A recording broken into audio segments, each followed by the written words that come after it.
allegation which has come, my lord, this particular, if the, my lord, see the ballot paper at serial number 148, there is a cross mark against the both the candidates, my lord.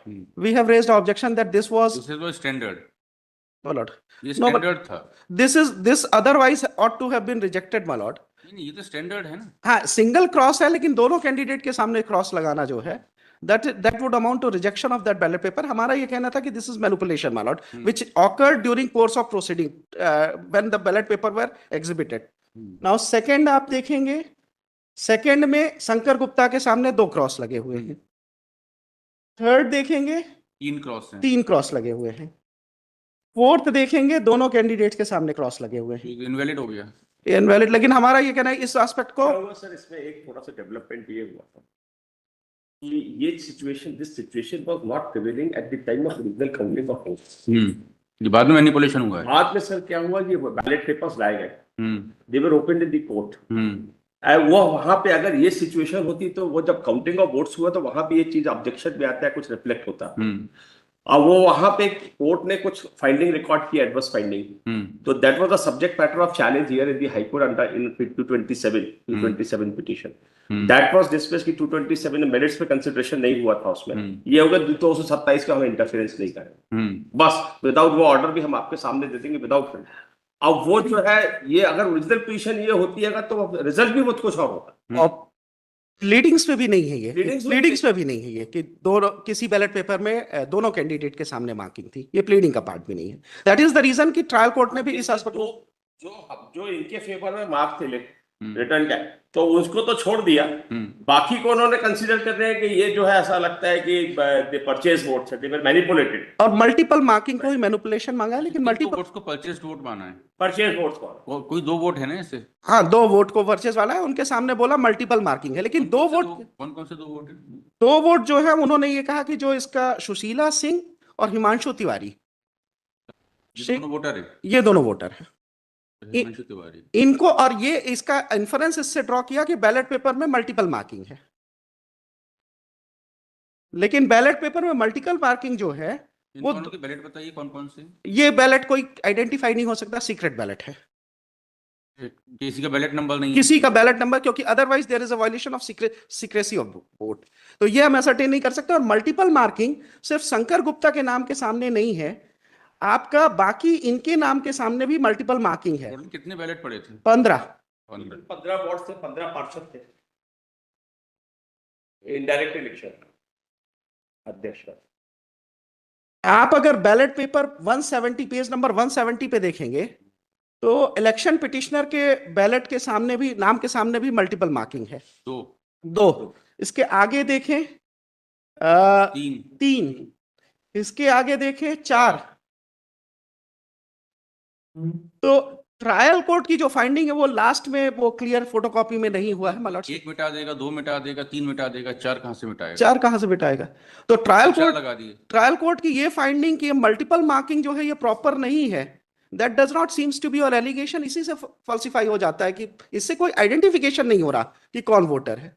We can not identify those voter कि ये voter, और invalid तभी होगा व्हेंस the voter can be there, it contains such marking जिसमें कि आपका identification हो सके. जो शंकर प्रसाद के फेवर में है मल्टीपल मार्किंग, वो तो कोर्ट ने कंसीडर किया कि ये लगता है कि ये जो है लोगों को जो है अप्रोच किया, but others have not been taken into consideration.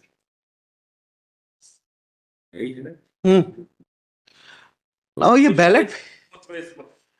और मेरा प्राइमरी ऑब्जेक्शन इसमें यह है कि बैलेट पेपर को एविडेंस की तरह ट्रीट किया गया है, which is outside the scope of election petition.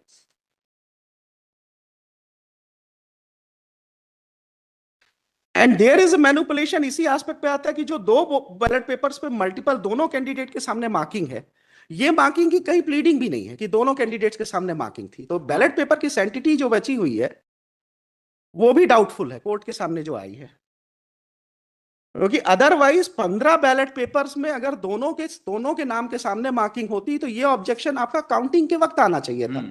ये ना उनकी प्लीडिंग में है ना काउंटिंग में है, इन्होंने क्रॉस भी नहीं किया है उस संबंध में कि मल्टीपल मार्किंग जो है उसने अपने डेपोजिशन में भी नहीं बताया है चीफ में इलेक्शन पिटिशनर ने कि किसी बैलेट पेपर में दोनों कैंडिडेट के नाम के सामने मार्किंग था, लेकिन उसको रिजेक्ट नहीं किया गया. कितने वोट्स हैं जिनमें दोनों के नाम के सामने मार्किंग है? दोनों के नाम में मार्किंग 2 वोट पे है, 2 वोट हैं, 2 वोट है, 15 वोट में से 2 गए तो 13 बचे। 13 बचे। 13 में क्या स्थिति है? 13 में स्थिति जो है हमारे फेवर वाले वोट हो रहे हैं, तो हम तो माइनॉरिटी में आ रहे हैं। आपके आपके कितने बच रहे हैं? 8। हमारे बच रहे हैं, हमको 8 मिले थे, 2 मेरे ही घटेंगे, क्योंकि ये दोनों वोट जो थे वो मेरे फेवर में थे। 6 और इसमें मल्टीपल मार्किंग दोनों के वोट। तो जब कोर्ट ने खोला तो आपने फाइंडिंग नहीं नोट कराई कि इसको फाइंडिंग करो कि किसके कितने वोट हैं? मलॉट वो फाइंडिंग उन्होंने नोट, एक्चुअली हुआ क्या, वो हमारे प्लीडिंग्स का वो उसका सब्सिक्वेंट प्लीडिंग का पार्ट था, हमने इंक्वायरी की भी ऑर्डर किया था।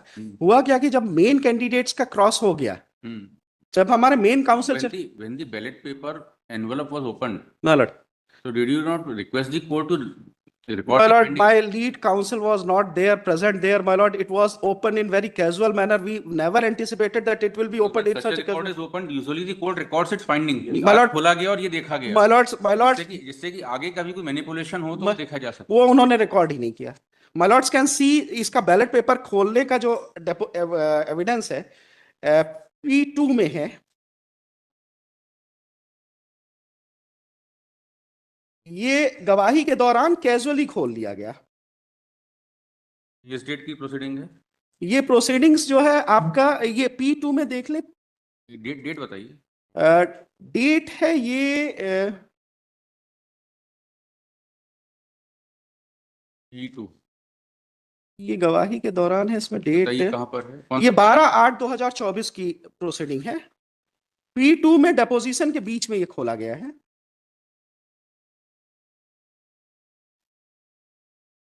P2 का P2 page number 73, running page number 73 देखें, पैरा 25।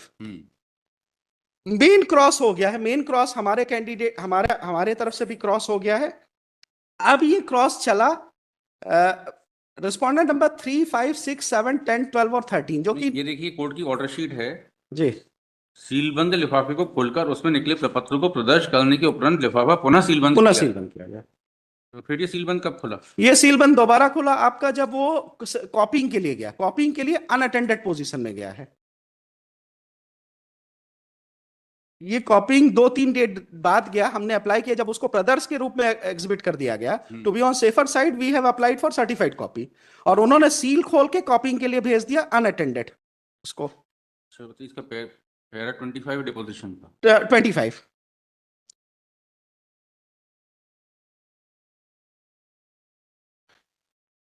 26 में देखेंगे, इन्होंने एक पैरा, ये फॉर्मल कैंडिडेट से, ये कंटेस्टिंग नहीं है, ना हमने रिक्वेस्ट किया ना इलेक्शन पिटिशनर ने रिक्वेस्ट किया बैलेट पेपर खोलने के लिए।